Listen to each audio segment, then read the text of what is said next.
C'est une filière qu'on pensait définitivement dépassée par le Made in China. En 30 ans, le nombre de salariés dans l'industrie textile a été divisé par 10 dans notre pays.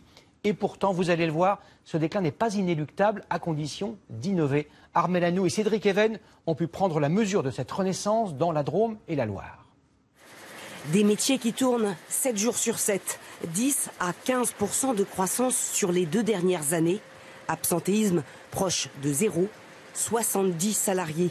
Nous parlons bien d'une entreprise textile française implantée dans la Loire. Ses spécialités, le tissage jacquard et les tissus techniques, anti-feu ou ultra-absorbants par exemple.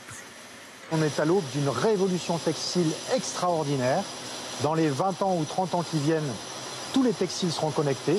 Et on imagine bien qu'un textile connecté, s'il est moche, il ne se vendra pas. Or, sur ce terrain, la France a 2 atouts, maîtrise technologique et créativité. Nous réalisons 700 nouveaux tissus par mois. On arrose le marché de création en permanence. Pour s'adapter à ces nouveaux marchés, il a fallu réorganiser profondément la façon de travailler. 25% des bénéfices reversés aux salariés, horaires choisis, responsabilité et liberté de chacun. Et pour tous, la possibilité de créer sa propre entreprise dans la société avec les moyens et les savoir-faire de celle-ci. 3 start-up ont ainsi éclos au cœur des tissages de Charlieu. Je suis rentrée ici comme tisseuse il y a 5 ans. J'ai eu des responsabilités petit à petit.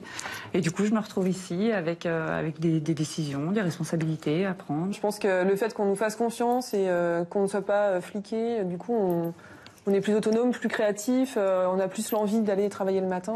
La première de ces jeunes pousses est née il y a 5 ans. Ces produits sont aujourd'hui distribués dans 450 boutiques dans le monde.